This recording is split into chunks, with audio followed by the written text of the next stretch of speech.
Hello बच्चों, आप लोग का स्वागत है हमारे इस यूट्यूब चैनल एग्ज़ाम फैमिली पर।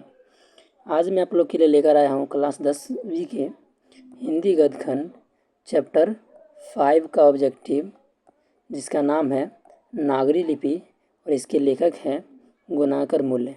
चलिए तो वीडियो को शुरू करते हैं। देखते हैं पहला ऑब्जेक्टिव है हमारा, उत्तर भारत से नागरी लिपि के लेख कब से मिलने लगते हैं। उत्तर भारत से नागरी लिपि के लेख 8वीं शताब्दी से मिलने लगते हैं, तो इसका आंसर हो जाएगा ऑप्शन ए। अगला प्रश्न है हमारा, नागरी लिपि के आरंभिक लेख हमें कहाँ से मिलते हैं। तो नागरी लिपि के आरंभिक लेख हमें दक्षिण भारत से मिलते हैं। इसका आंसर हो जाएगा ऑप्शन सी। अगला प्रश्न है हमारा, देवनागरी लिपि के मुद्रण के टाइप कब बने थे। तो देवनागरी लिपि के मुद्रण के टाइप 2 दशक पहले बने थे। कब? 2 दशक पहले। इसका आंसर हो जाएगा ऑप्शन बी। अगला प्रश्न है हमारा, हिंदी भाषा की लिपि क्या है। हिंदी भाषा की लिपि क्या है। तो हिंदी भाषा की लिपि देवनागरी है, तो इसका आंसर हो जाएगा ऑप्शन सी। चलिए अगला प्रश्न देखते हैं।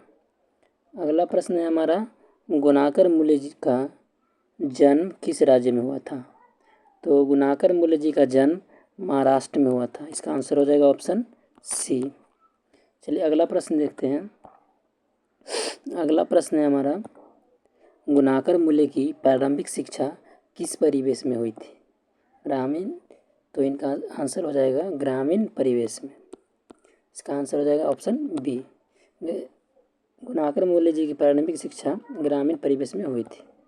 अगला प्रश्न है हमारा, नागरी लिपि के निबंधकार कौन है। तो नागरी लिपि के निबंधकार हैं गुणाकर मूल्य। इसका आंसर हो जाएगा ऑप्शन ए। अगला प्रश्न है हमारा, नागरी लिपि गुणाकर मूल्य की किस पुस्तक से लिया गया है। तो नागरी लिपि गुणाकर मूल्य जी के भारतीय लिपियों की कहानी जो पुस्तक है उससे लिया गया है, तो इसका आंसर हो जाएगा ऑप्शन डी। अगला प्रश्न है हमारा, गुणाकर मूल्य का जन्म कब हुआ था। तो गुणाकर मूल्य जी का जन्म 1935 ईस्वी में हुआ था, तो इसका आंसर हो जाएगा ऑप्शन ए। अगला प्रश्न है हमारा, गुणाकर मूल्य का जन्म कहाँ पर हुआ है। तो गुणाकर मूल्य जी का जन्म महाराष्ट्र में हुआ है। इसका आंसर हो जाएगा ऑप्शन सी। चलिए अगला प्रश्न देखते हैं। अगला प्रश्न है हमारा, गुणाकर मूल्य की शिक्षा की भाषा क्या थी। इनकी शिक्षा की भाषा क्या है। चूँकि ये महाराष्ट्र के रहने वाले हैं, महाराष्ट्र में मराठी बोली जाती है, तो इसका आंसर हो जाएगा मराठी, ऑप्शन बी। चलिए अगला प्रश्न देखते हैं। अगला प्रश्न है हमारा, गुणाकर मूल्य का निधन कब हुआ है। गुणाकर मूल्य जी का निधन कब हुआ था। तो इसका आंसर हो जाएगा ऑप्शन बी, ऑप्शन ए हो जाएगा 2009। चलिए अगला प्रश्न देखते हैं। अगला प्रश्न है हमारा, अक्षर कथा किसके द्वारा लिखी गई पुस्तक है। तो अक्षर कथा गुणाकर मूल्य जी के द्वारा लिखा गया पुस्तक है, तो इसका आंसर हो जाएगा ऑप्शन सी। चलिए अगला प्रश्न देखते हैं। अगला प्रश्न है हमारा, मूल्य जी ने मिडिल स्तर तक किस भाषा को पढ़ाया है। गुणाकर मूल्य जी मिडिल स्तर तक किस भाषा को पढ़ाया है, तो इसका आंसर हो जाएगा ऑप्शन सी, मराठी भाषा को। मराठी भाषा को वो पढ़ाएं। अगला प्रश्न है हमारा, अक्षरों की कहानी किनकी रचना है। तो अक्षरों की कहानी गुणाकर मूल्य जी की रचना है, तो इसका आंसर हो जाएगा ऑप्शन बी। अगला प्रश्न देखते हैं। अगला प्रश्न है हमारा, नागरी लिपि किस विधा की रचना है। तो नागरी लिपि यह निबंध है, तो इसका आंसर हो जाएगा ऑप्शन बी। अगला प्रश्न देखते हैं। अगला प्रश्न है हमारा, नागरी लिपि पाठ किस लिपि में रचित है। नागरी लिपि पाठ जो है यह किस लिपि में रचित है, तो इसका आंसर हो जाएगा ऑप्शन सी, देवनागरी लिपि। देवनागरी लिपि में इसको लिखा गया। चलिए अगला प्रश्न देखते हैं। देवनागरी लिपि के टाइप लगभग कितने वर्ष पहले या कितने सदी पहले बने थे। ठीक है ना, तो इसका आंसर हो जाएगा 2 सदी पहले। इसका आंसर होगा ऑप्शन ए।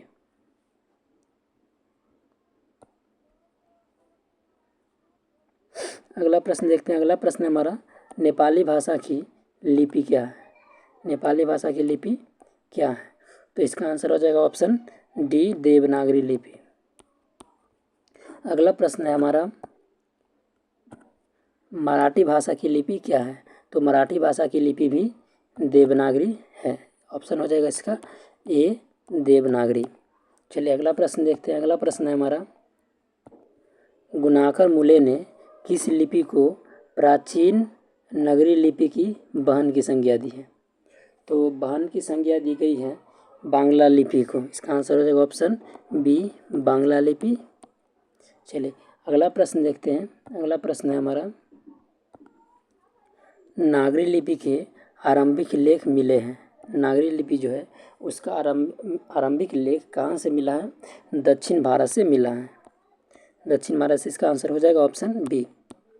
अगला प्रश्न देखते हैं। अगला प्रश्न है हमारा, गुप्त काल से किस लिपि का संबंध है? तो गुप्त काल से ब्राह्मी लिपि का संबंध है। ब्राह्मी लिपि का संबंध किससे? गुप्त काल से। तो इसका आंसर हो जाएगा ऑप्शन बी। चलिए अगला प्रश्न देखते हैं। अगला प्रश्न है, नागरी नाम अस्तित्व में कब आया? नागरी जो नाम है ये अस्तित्व में कब आया था? 1000 ईस्वी के आसपास आया था। इसका आंसर हो जाएगा इसका ऑप्शन ए, 1000 के आसपास। चलिए अगला प्रश्न देखते हैं। अगला प्रश्न है हमारा, देवनागरी किसे कहा गया है? देवनागरी किसे कहा गया है? तो काशी को देवनागरी की संज्ञा दी गई या कहा गया? ऑप्शन हो जाएगा इसका ए, सही उत्तर। चलिए अगला प्रश्न देखते हैं। अगला प्रश्न है हमारा, सिद्धम क्या है? सिद्धम क्या है? तो सिद्धम एक प्रकार की लिपि है। इसका आंसर हो जाएगा ऑप्शन डी, एक प्रकार की लिपि। चलिए अगला प्रश्न देखते हैं। अगला प्रश्न है हमारा, अमोघ वर्ष कौन था? अमोघ वर्ष कौन था? तो अमोघ वर्ष राष्ट्रकूट का राजा था। इसका आंसर हो जाएगा ऑप्शन ए, राष्ट्रकूट का राजा। चलिए अगला प्रश्न देखते हैं। अगला प्रश्न है हमारा, बेतमा कहाँ पर है? बेतमा कहाँ पर है? तो इसका आंसर हो जाएगा इंदौर के पास। बेतमा इंदौर के पास स्थित है। इसका आंसर हो जाएगा ऑप्शन सी। अगला प्रश्न है हमारा, श्रवण बेलगोल जैन तीर्थ स्थल कहाँ है? श्रवण बेलगोल जैन तीर्थ स्थल कहाँ है? तो यह कर्नाटक में स्थित है। कर्नाटक, इसका आंसर हो जाएगा ऑप्शन ए। चलिए अगला प्रश्न देखते हैं। अगला प्रश्न है हमारा, दक्षिण भारत की नगरी लिपि को क्या कहते हैं? दक्षिण भारत की नगरी लिपि को नंदी नगरी के नाम से जानते हैं। इसका आंसर हो जाएगा ऑप्शन बी, नंदी नागरी। चलिए अगला प्रश्न देखते हैं। अगला प्रश्न है, हिंदी के आदि कवि कौन है? हिंदी के आदि कवि कौन है? तो इसका आंसर हो जाएगा ऑप्शन ए, सरहपाद। सरहपाद को हिंदी का आदि कवि कहा जाता है। अगला प्रश्न है हमारा, मिहिर भोज की ग्वालियर प्रशस्ति किस भाषा में है? मिहिर भोज की ग्वालियर प्रशस्ति किस भाषा में है? तो इसका आंसर हो जाएगा संस्कृत में। ऑप्शन सी इसका सही आंसर हो जाएगा। मिहिर भोज की जो ग्वालियर प्रशस्ति है वह संस्कृत भाषा में है। चलिए अगला प्रश्न देखते हैं। अगला प्रश्न है हमारा, दक्षिण भारत के पांड्य प्रदेश से किस राजा के पल्लियम ताम्रपत्र मिले हैं? दक्षिण भारत के पांड्य प्रदेश से किस राजा के पल्लियम ताम्रपत्र मिले हैं? तो इसका आंसर हो जाएगा राजा वर्गुन। राजा वर्गुन का पल्लियम ताम्रपत्र मिला है दक्षिण भारत के पांड्य प्रदेश से। इसका ऑप्शन बी सही उत्तर हो जाएगा। चलिए अगला प्रश्न देखते हैं हम। अगला प्रश्न है हमारा, उत्तर भारत की विशेष स्थापत्य शैली को क्या कहते हैं? उत्तर भारत की विशेष स्थापत्य शैली को नागर शैली कहते हैं। इसका आंसर हो जाएगा ऑप्शन डी। चलिए अगला प्रश्न देखते हैं। अगला प्रश्न है हमारा, गुप्तों की राजधानी पटना को क्या कहा जाता होगा? गुप्तों की राजधानी जो पटना थी उसको पहले क्या कहा जाता होगा? तो उसको पहले देवनगर कहा जाता होगा। इसका आंसर हो जाएगा ऑप्शन डी। अगला प्रश्न देखते हैं हम। अगला प्रश्न है हमारा, गुणाकर मूले ने विभिन्न विषयों पर कितने निबंध लिखे हैं? गुणाकर मूले विभिन्न विषयों पर कितने निबंध अभी तक लिखे हैं? तो इसका आंसर हो जाएगा 2500 से अधिक। ऑप्शन बी इसका सही उत्तर हो जाएगा। चलिए अगला प्रश्न देखते हैं। अगला प्रश्न है हमारा, इस्लामी शासक का आरंभ काल है। इस्लामी शासक का आरंभ काल है, इसका आंसर हो जाएगा 12वीं सदी से। 12वीं सदी से इस्लामी शासक का आरंभ काल माना जाता है। ऑप्शन ए इसका आंसर हो जाएगा।